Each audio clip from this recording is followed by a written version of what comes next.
But you do accept that human judgment does form an important part of forecasting and predictions, because stuff happens. Life is messy, isn't it? Politics is messy.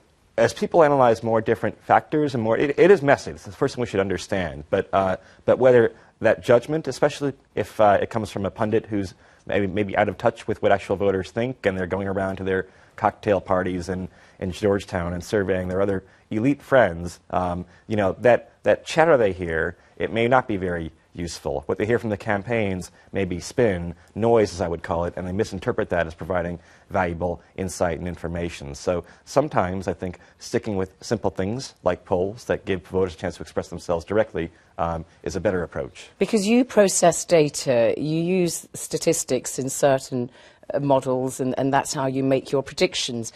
But when you hear what somebody like the very prominent British pollster, psephologist Peter Kellner said, who founded YouGov, he applauds you, and he says that you're brilliant at taking a lot of data, understanding it, and taking out the biases. But this is what he says: without opinion polls and surveys, there would be no Nate Silver. You did well. You did well because the polls did well, and if you'd taken the averages of those polls, you would have reached the same conclusion. So I could have done that. Yeah, so Anybody it's not that complicated. It's not that complicated. It's not that complicated, but you're getting all this attention.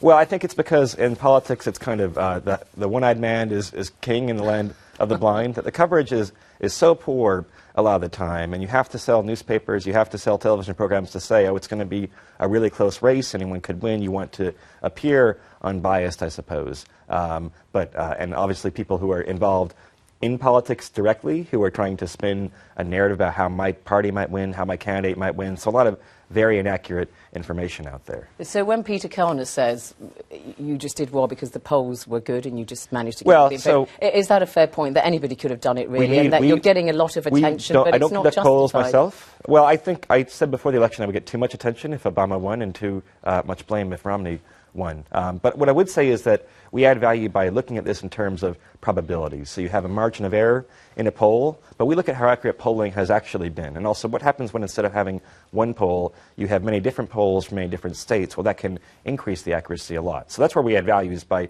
giving you the odds and letting you, in essence, place a bet if you wanted to, and not in saying, oh, we know exactly what's going to happen. It's about weighing data and weighing information in the context of uncertainty and saying, how sure can you be?